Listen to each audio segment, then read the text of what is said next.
ஆண்டவராகிய இயேசு கிறிஸ்துவின் நாமத்தினாலே உங்கள் யாவருக்கும் கிரைஸ்ட் டிவி சார்பாக வாழ்த்துக்களை தெரிவித்துக் கொள்கிறோம். ஷேன்பாக்கம் ஏஜி திருச்சபை சார்பாகவும் உங்களுக்கு ஆண்டவராகிய இயேசு கிறிஸ்துவின் நாமத்தில் வாழ்த்து தெரிவித்துக் கொள்கிறேன். கர்த்தர் உங்களை ஆசீர்வதிப்பாராக. இந்த நாளிலும் ஆண்டவராகிய இயேசு கிறிஸ்து மரணத்தை வென்று உயிரோடு எழுவதற்கு முந்தின அந்த ஞாயிற்றுக்கிழமை குருத்தோலை ஞாயிறு தின ஆராதனையாக எல்லா திருச்சபைகளிலும் நடத்தப்படுவது வழக்கம்.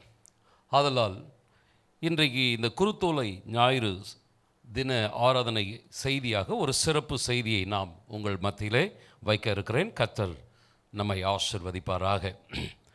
ஆண்டவராகிய இயேசு கிறிஸ்துவின் அந்த குருத்தோலை அந்த தினத்தை குறித்து நாம் பார்க்கிற வேத பகுதியை நான் முதலில் உங்கள் மத்தியில் வைக்கிறேன். யோவான் சுவிசேஷம் 12ஆம் அதிகாரம் 12ஆம் வசனத்திலிருந்து 18ஆம் வசனம் வரைக்கும் இருக்கிற வேத பகுதியிலே ஆண்டவராகிய இயேசு கிறிஸ்து எருசலேமுக்கு வருகிறார் என்று கேள்விப்பட்டு திரளான ஜனங்கள் குருத்தோலைகளை பிடித்து கொண்டு ஆண்டவருக்கு எதிர்கொண்டு போய், ஓசன்னா, கர்த்தருடைய நாமத்தினாலே வருகிற இஸ்ரவேலின் ராஜா ஸ்தோத்தரிக்கப்பட்டவர் என்று ஆர்ப்பரிக்கிறார்கள். அல்லாமலும் சீயோன் குமாரத்தியே, பயப்படாதே, உன் ராஜா கழுதை குட்டியின் மேல் ஏறி வருகிறார் என்கிற வேத வசனம், அந்த தீர்க்க தரிசனம் நிறைவேறுகிறதை நாம் பார்க்கிறோம். ஆண்டவராகிய இயேசு கிறிஸ்து ஒரு கழுதை கட்டியை கண்டு அதன் மேல் ஏறி போகிறார்.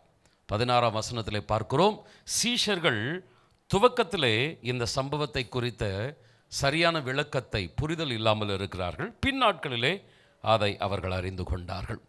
இந்த வேத பகுதியின் மூலமாகத்தான் இன்றைக்கு நான் இந்த குருத்தோலை ஞாயிறு தினத்தை குறித்து உங்கள் மத்தியிலே சிறப்பு செய்தியை வைக்க இருக்கிறேன். கர்த்தர் நம்மோடு கூட இடைப்படுவாராக இந்த நாளிலேயும். அன்பானவர்களே, இந்த குருத்தோலை ஞாயிறு கிட்டத்தட்ட நடக்கிற காலகட்டம் இஸ்ரவேல் தேசத்திலே பஸ்கா பண்டிகையின் காலங்களிலே நடக்கும். ஆண்டவராகிய இயேசு கிறிஸ்து உலகத்தின் பாவத்தை சுமந்து தீர்க்கிற பஸ்கா ஆட்டுக்குட்டி, அவர் தன்னை பஸ்கா பலியாக அர்ப்பணித்தார் என்று நாம் அறிந்திருக்கிறோம். பஸ்கா பண்டிகையின் நாளிலே ஆண்டவர் தன்னை பலியாக செலுத்தினார். யூதர்களுடைய பண்டிகைகளிலே மிகவும் சிறப்பான பண்டிகை பஸ்கா பண்டிகை. உலகமெங்கும் காணப்படுகிற யூதர்கள் எருசலேமிலே, இஸ்ரவேல் தேசத்திலே இந்த பஸ்கா பண்டிகையில் கண்டிப்பாய் கூடி வருவார்கள். பழைய ஏற்பாட்டிலே நாம் பார்க்கிறோம், இந்த பண்டிகைக்கு கூடி வராதவன் எவனோ அவன் சபிக்கப்பட்டவன் என்று வேதம் சொல்லுகிறது. ஆதலால் யூதர்கள் மற்ற நாட்களில் வராவிட்டாலும், ஒரு சில பண்டிகையை தவிர்த்தாலும் பஸ்கா பண்டிகையை தவிர்க்கவே மாட்டார்கள். இஸ்ரவேல் தேசத்தில் எல்லா யூதர்களும் கூடி வருவார்கள். சொல்லப்போனால் நம்முடைய இந்திய தேசத்திலே கூட யூதர்கள் இருக்கிறார்கள்.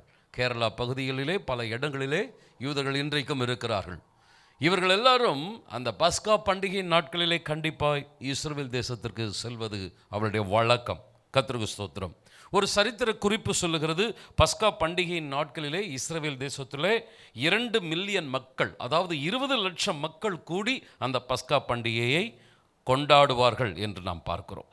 இப்படிப்பட்ட ஒரு கூட்டத்துக்கு மத்தியிலே தான் ஆண்டவராகிய இயேசு கிறிஸ்து அந்த கழுதையின் மீது ஏறி பவனி செல்லுகிறார். இந்த காட்சியை இந்த வசனங்களின் மூலமாக 2 குறிப்பை நான் வைக்க விருப்பப்படுகிறேன். அந்த 2 குறிப்புக்கு முன்பதாக இந்த காட்சியை சற்று உங்களுக்கு முன்பதாக சுட்டிக்காட்ட விருப்பப்படுகிறேன். 20 லட்சம் மக்கள், அந்த மக்கள் கூட்டத்திலே ஆண்டவராகிய இயேசு கிறிஸ்து கழுதையின் மீது பவனி செல்லுகிறார். நாம் வாசித்த வசனங்களிலே பார்ப்பீர்களானால், சுற்றிலும் இருக்கிற ஜனங்கள் ஓசன்னா, ஆண்டவராகிய இஸ்ரவேலின் ராஜா ஸ்தோத்தரிக்கப்பட்டவர் என்று சொல்லி ஆராதிக்கிறதை நாம் பார்க்கிறோம். இதே கூட்டம் சரியாக ஒரு வாரம் கழித்து அந்த சிலுவை பவனி செல்லுகிற ஆண்டவராகிய இயேசு கிறிஸ்துவுக்கு அதே போல கூட்டம், ஏறத்தாழ 20 லட்சம் மக்கள் இல்லாவிட்டாலும் ஒரு குறிப்பிட்ட கூட்டம் இயேசுவின் அந்த சிலுவை பவனியிலே சுற்றிலும் நின்று கொண்டிருக்கிறார்கள்.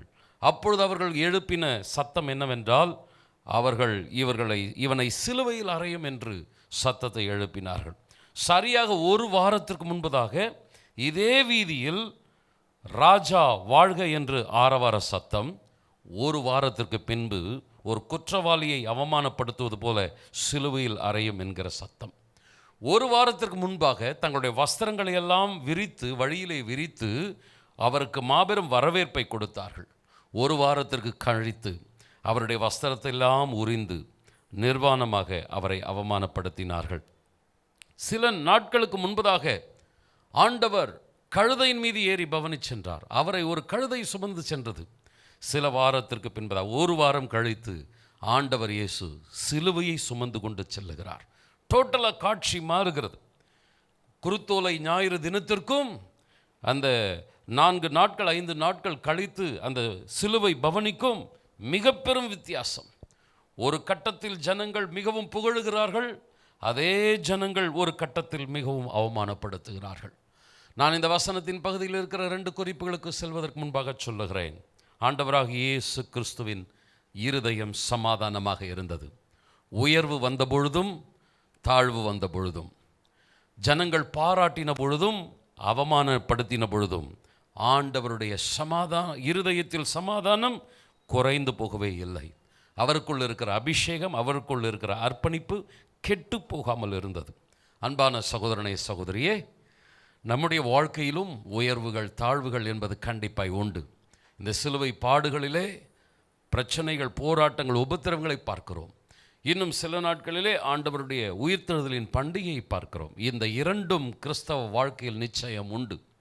உயர்வும் உண்டு, தாழ்வும் உண்டு. ஆனால் எந்த சூழ்நிலையிலும் பவுலப்போஸ்தலன் சொல்லுவது போல, கிறிஸ்துவின் அன்பை விட்டு என்னை பிரிப்பவன் யார்?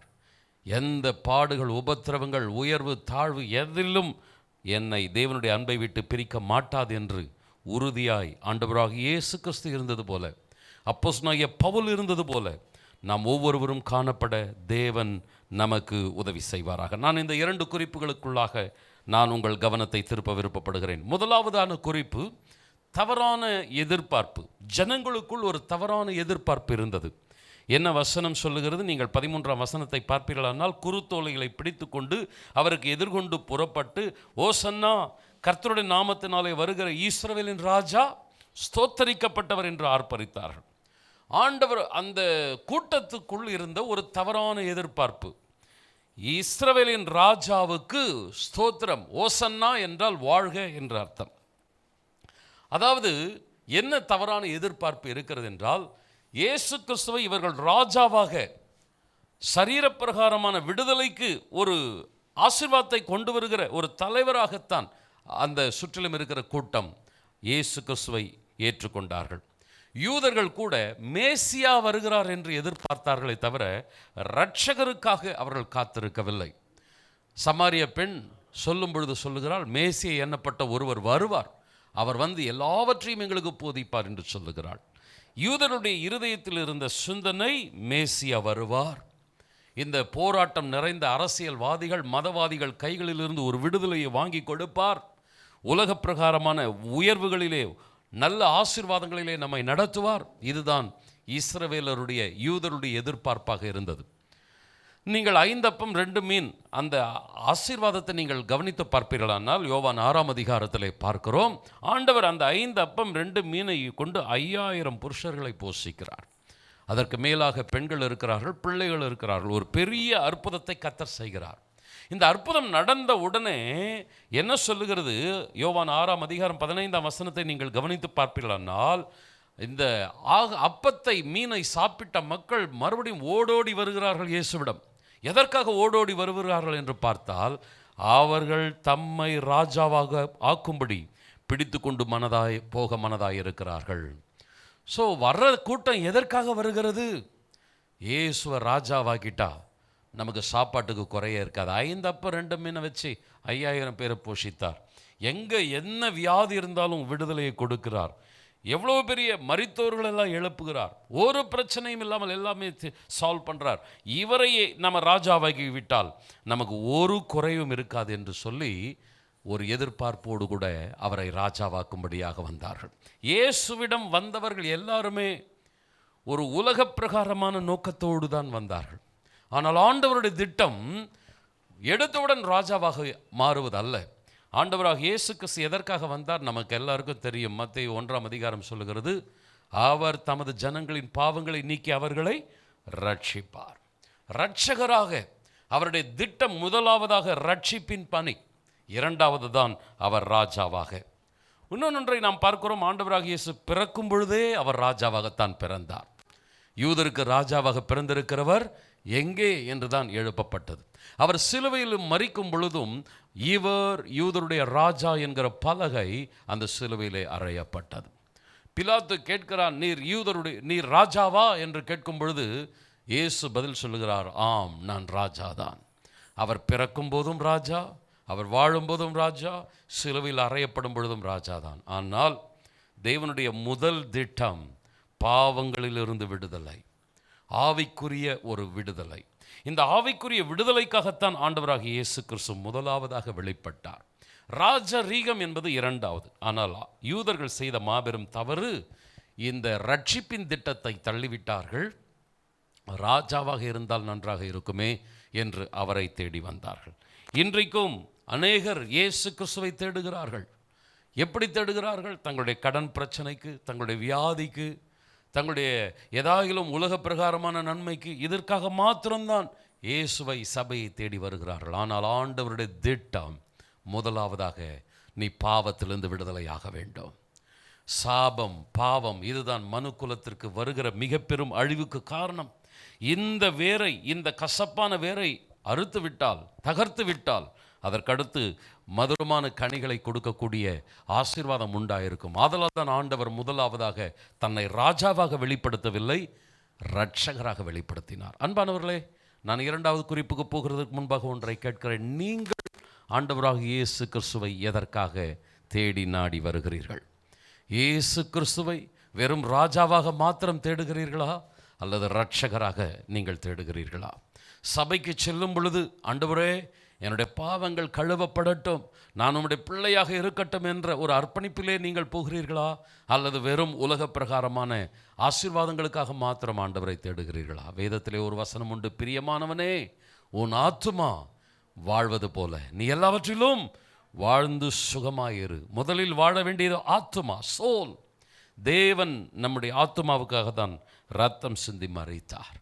இதையே தான் மத்தேயு 6:33 சொல்லுகிறது. முதலாவதாக தேவனுடைய ராஜ்யத்தையும் நீதியையும் தேடு, பின்பு இவைகளெல்லாம் கூட உங்களுக்கு கொடுக்கப்படும்.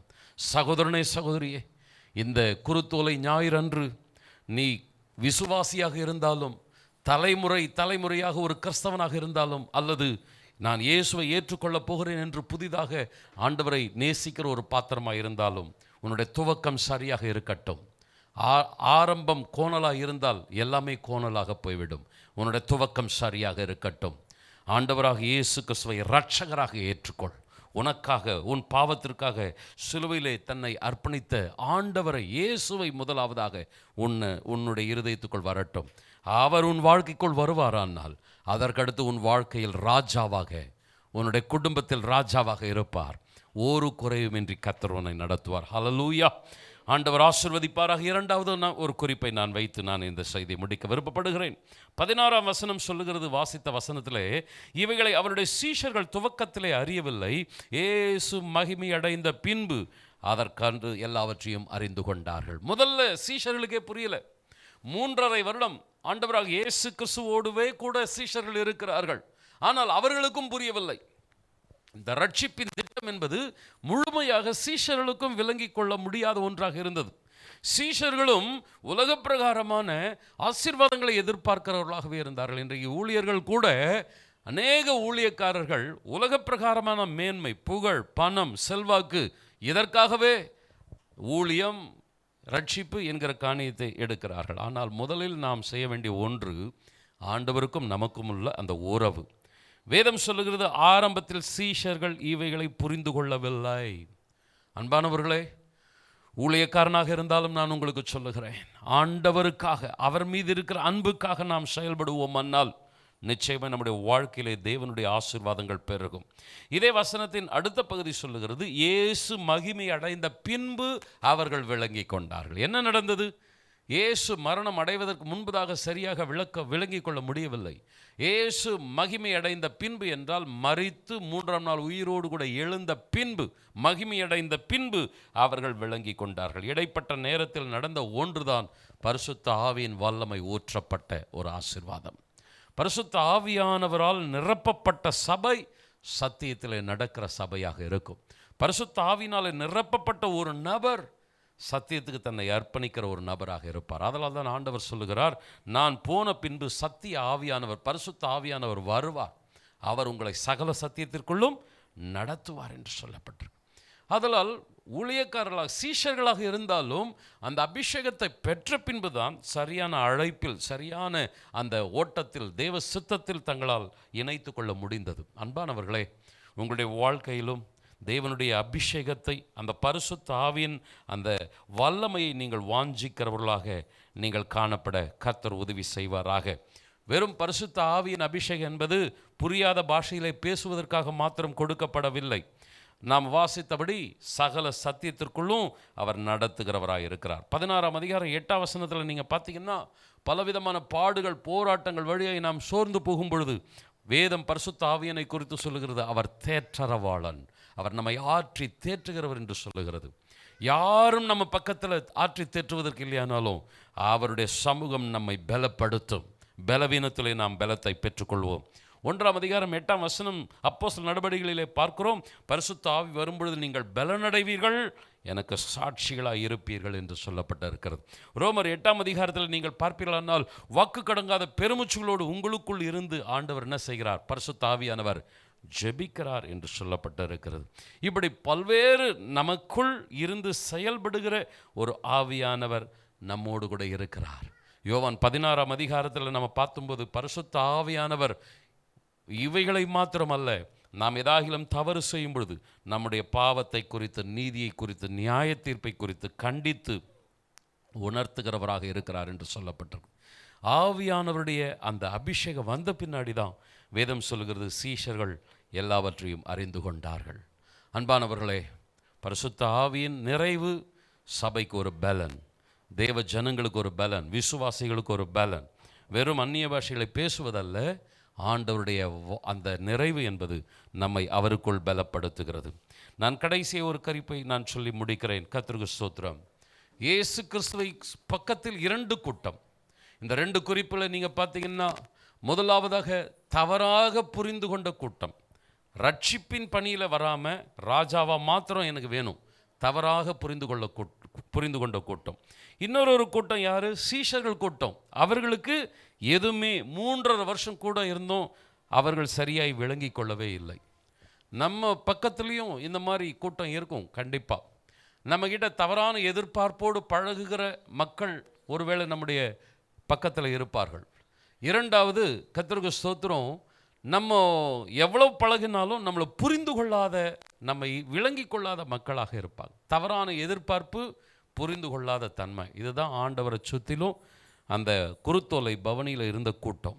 ஆனால் ஆண்டவர் தன்னுடைய அழைப்பை சரியாக நிறைவேற்றி முடித்தார்.